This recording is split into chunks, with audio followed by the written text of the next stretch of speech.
This weekend, I watched Pet Cemetery Bloodlines. It came out September 23rd, 2023. I was really super excited to watch it. I saw the trailer, and it looked like the trailer followed a story from the original Pet Cemetery, which I really love the first Pet Cemetery. That's one of the first movies that really shook me to the core. I was in the fourth grade and I saw that movie. The scene with the sister of the mom, Rachel Creed. Her sister Zelda had spinal meningitis, and they did the makeup so good.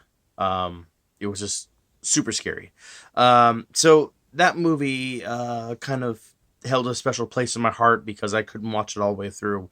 So then 1992, Pet Cemetery 2 came out. I was really excited for that. And for me at the time, that wasn't a bad movie because I was still like just a kid. I think might have been like sixth or seventh grade or something. Um, and it was okay. I haven't seen it for years. But I remember the last time I watched it, probably at least maybe 6, 7 years ago. It was just kind of okay, whatever. And then the remake that they did a couple of years back. Uh, no, that was okay. I didn't read the novel, um, and I don't know how much they followed to the novel, but I know that in the movie they switched a few things around from the original. Um, so I'm not a big fan of the reboots or the alternate universes or whatever. So this was Pet Cemetery Bloodlines. It was a kind of a prequel, um, following Jud Crandall, and the whole Timmy Baterman situation that they explained in the first one. So, I was really eager to jump on this movie, so I dove right in and I watched it, and right away I was really taken back, not in the good way. Um because I've seen the first one several times, and I remember that the whole Timmy Baterman thing that takes place after World War II. This movie is supposed to be that story more in depth, but it takes place in Vietnam. So my two gripes about this movie is the timeline, and I'll get into my second gripe later. Really, the timeline is the biggest thing, because this movie takes place in 1969, and Pet Cemetery, the first one, takes place in 1989, or if it's supposed to be a present day type of thing, I don't know. But 1989 is only 20 years past 1969. Judd, he's looks like he's 30 years old in this movie, maybe late 20s.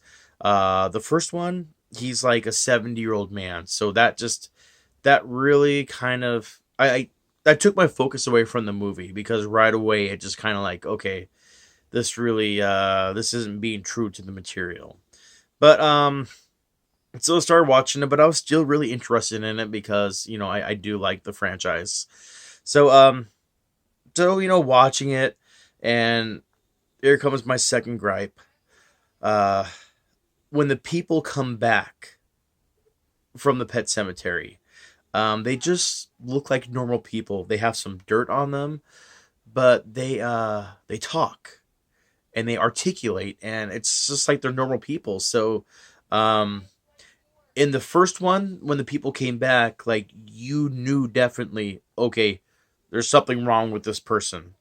But in the bloodlines, they just look like normal people. Maybe something's off, maybe they're having a bad day or something, but you pass them down the street, and you would just, hey, look, it's Timmy, blah blah blah. If you didn't know he died, then it wouldn't be any big deal.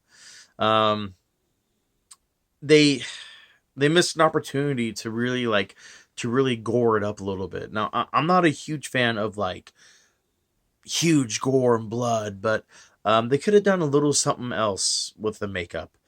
They did add an interesting insight or more lore to the Pet Cemetery, saying that when they come back, they're not them, but they're being guided by these voices. The Pet Cemetery is guiding them, and they know things that they wouldn't normally know. And the only way to kill them is to shoot them through the eyes, because the voices see through the eyes of the person that they're possessing or controlling or whatever. And then the whole it's not a mystery. The whole Pet Cemetery thing's not a mystery in the bloodlines. Like people know what happened there, like groups of people.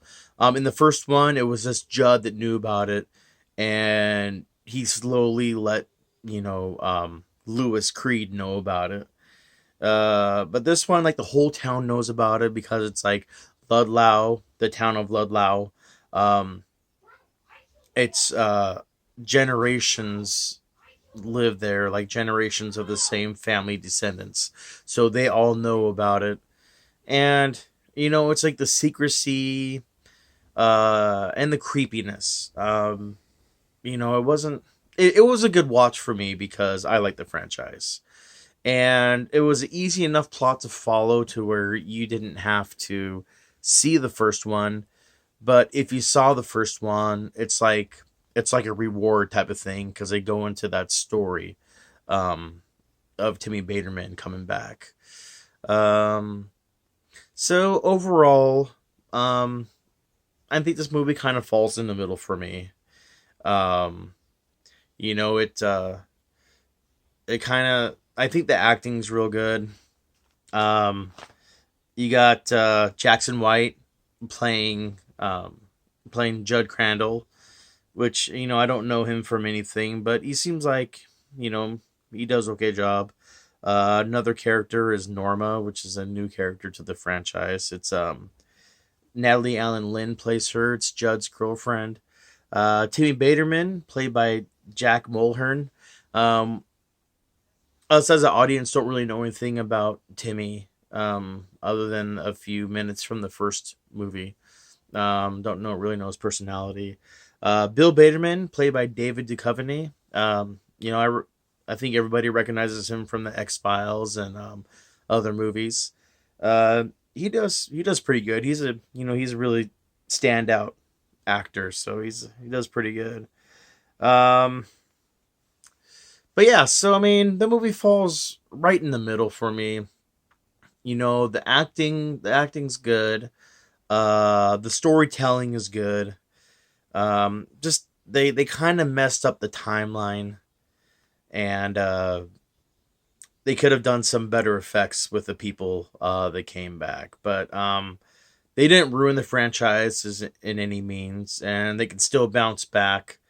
With with other parts of the story, or like what happened before Judd, or what happened to Rachel Creed after she kills Lewis at the end of the first one. So yeah, so there's all kinds of opportunities for this franchise still. So I don't think they ruined it with this movie. So yeah, so A B C D E F rating. Um, I'll give this movie like a C. Kind of right in the middle for me, but I'm biased because I do like the franchise.